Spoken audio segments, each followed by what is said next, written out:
Hey everybody, how you doing? Welcome back to my channel. This is Lisa. I know this is the odd background, but I have to get some openings out there, and I'm so busy. But anyway, I just want to say today's apple pie. If you want a really good apple pie recipe, stay tuned because it is a tasty one. Hey everybody, just real quick, and again, for my viewers who already know, I apologize. This is really for the viewers who don't know, this quick explanation. This is pork tenderloin, okay? The tenderloin is it's the filet mignon of pork, okay? It's the best cut you could get. They don't come bigger usually than about 1.5 pounds per loin, okay? Usually you get 2 in a package. And when you cook them, you put whatever seasonings you want, and you would cut them in little medallions cut on the bias, like a angle. For the holidays, every January 1st, for good luck, we always eat pork. Then my family and we do a whole pork roast, and I ask the butcher to cut it across the chine bone, C-H-I-N-E bone. I'll ask him to season it really heavily for me, and then tie the bones back up to the meat. So by the time you're done cooking it, not only do you have your pork, but you have some spare ribs, which is they fall apart in your mouth. They're so tender. I usually use Montreal, either steak seasoning, believe it or not, on pork, or I'll use chicken, but the one with the garlic. I do very heavy with that garlic. I'll then put some duck sauce on, and some bacon, and a little bit more duck sauce with a little bit of water, and I bake it. Now, when you're cooking a turkey or a pork loin like this is just a tenderloin, I do it at a higher temperature. Why? Because it doesn't dry out. If you go low and slow on a loin, it will dry out. And I just remember that about your turkey. I always do my turkeys about 500 at first, upside down, meaning breast side down in the pan.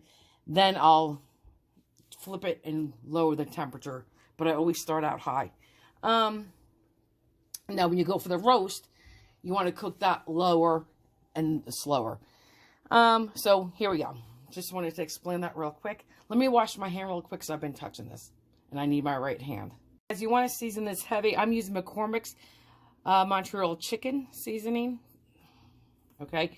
And like I said, I usually get the other one that has a lot of garlic.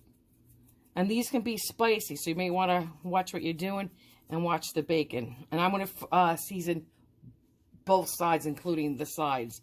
But I always do one side first. Okay. Now I'm going to use a lot of garlic powder.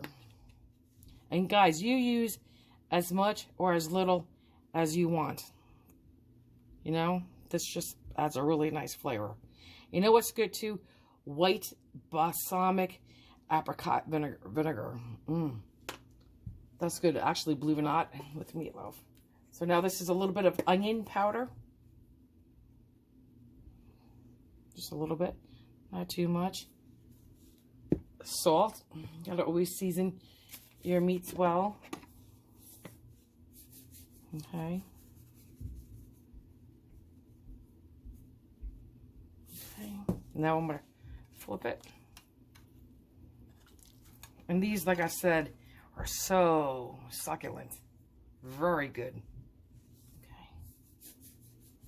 So now I'm just going to season this the way I just did on the front. I'm going to do on the back. I did the sides too. You can see that. You know, let me put the light on for you guys. And, which I did not do on the other side, so I'll show you on this side. We forgot our black pepper, didn't we? Just a little bit of black pepper.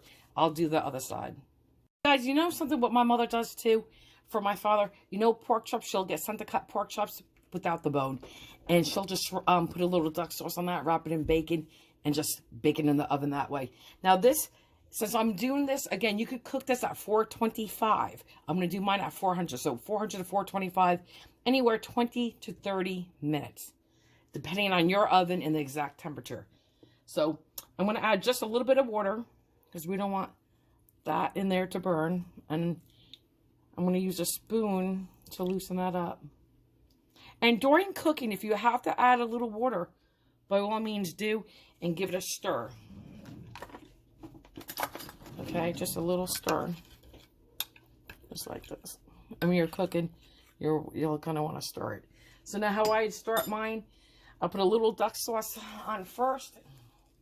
Now I'm going to do each one as an individual instead of clumping them together. Pop this. Hang on.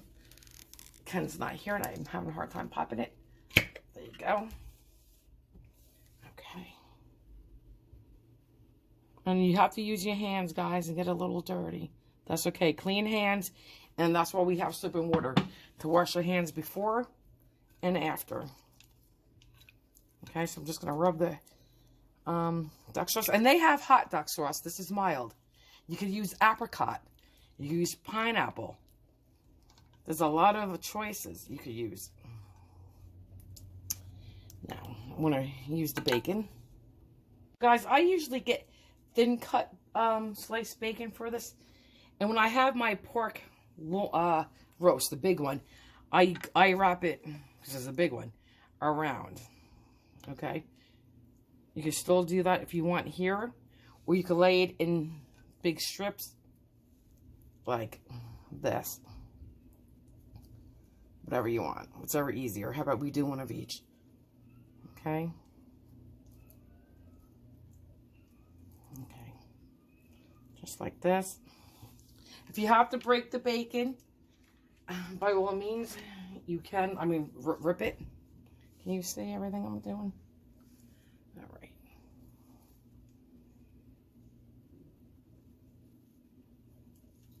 I wish I had my scissors, but I don't feel like dirtying them just for this. Okay, I'm going to wrap this one under like this. And this is what I'm going to do. I'm going to put this on the sides and the bottom, and I'll be back. Guys, make sure you do the bottom too.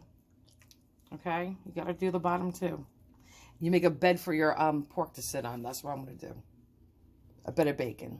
And this one, guys, we're just going to keep going in little circles, wrapping it around. Okay? Wherever this one, you could get one slice of bacon wrapped around twice like you just saw me do here. Right here. So we're going to start where we left off, wrap it underneath it, pick it up, flip it, and you can stretch your bacon. You could definitely stretch it a little bit. It's fine. And that's what I'm going to continue to do all the way down.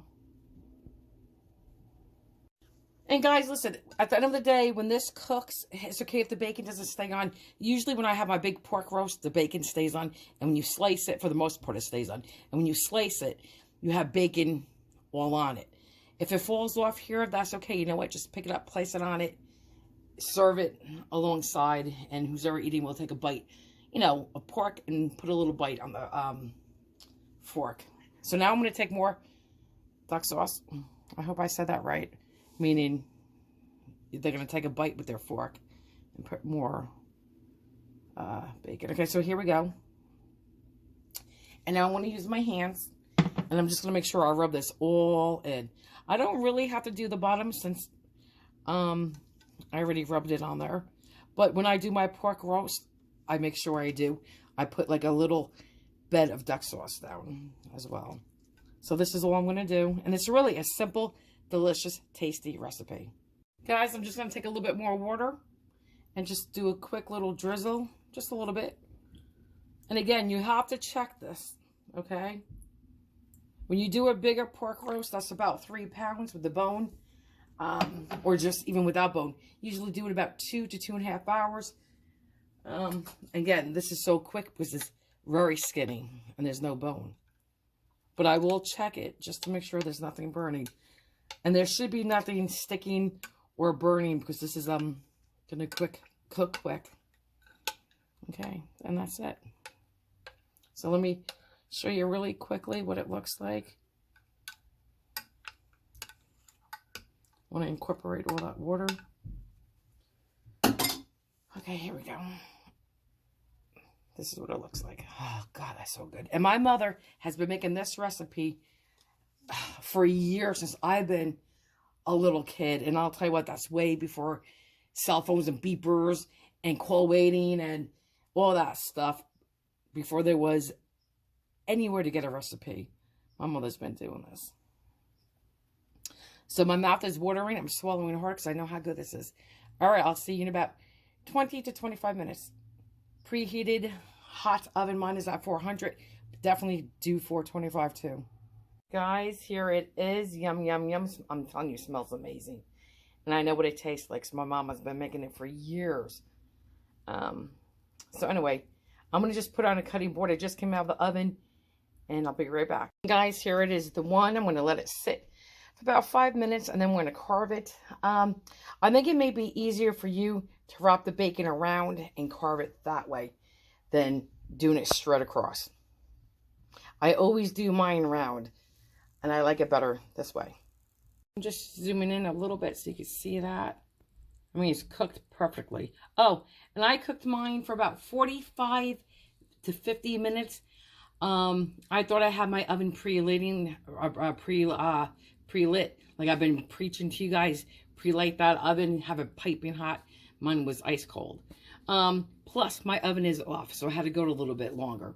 And again, I cook it high because I don't want to dry out the meat. Low and slow on this skinny meat will dry it out.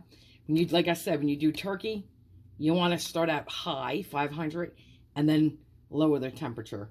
But always the skinny meat, cook on high. You don't dry it out. And I just say that because my grandfather was a butcher, my uncle was a butcher, you know, and my mother was very smart when it comes to meat. And, you know, she passed that along to me. So that's why I said that. I'm in a rush. I'm going to give it 5 more minutes, I think. Right? Okay, so let's just put this here and be patient. Guys, here it is. See how perfect that is for over mashed potatoes. A nice drizzle of this over your meat. It is so yummy. I'm impatient. Let's just cut a little bit. Let's go on the big side, I guess. Let's start out on the small side. Hang on. Okay. Okay, so you guys can see. I'm going to put just down on the bias. Okay, let me show you one more slice. I'm trying to keep little medallions, guys. Little medallions. Just like this. Okay, now I'm going to show you what it looks like. Look. See how juicy and wet and moist that is? Guys, that's what you want. It's hot, but... Wow, that's hot. That is hot, guys. But the bacon stayed on. Ooh, that's hot. Hang on, it just came out of the oven, right? And look, perfectly juicy. Hang on. I don't know how that got on me. Okay. But as I was saying, perfectly juicy and moist. Yum. Oh, wow, that's hot. Okay, guys. Guys, you can see it again. Let's zoom in. Oh, yum. Look at that. Perfect. I'm trying to touch it. Look at that. So succulent. This is how you cook it, guys. Delicious. I'm gonna get a little bit of the sauce we made.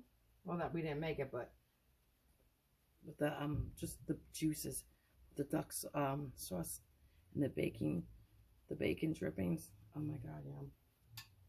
So delicious over mashed potatoes. Okay, that's how you do it. Now I will take a bite. Hang on. Guys, let's take this little guy. See how good the bacon stayed on when you cook it? Okay. I'm going to go just dump this in the pan. I'm going to have to take, I think, a smaller bite. Hang on. So I hate chewing on camera. Okay. Let's take it.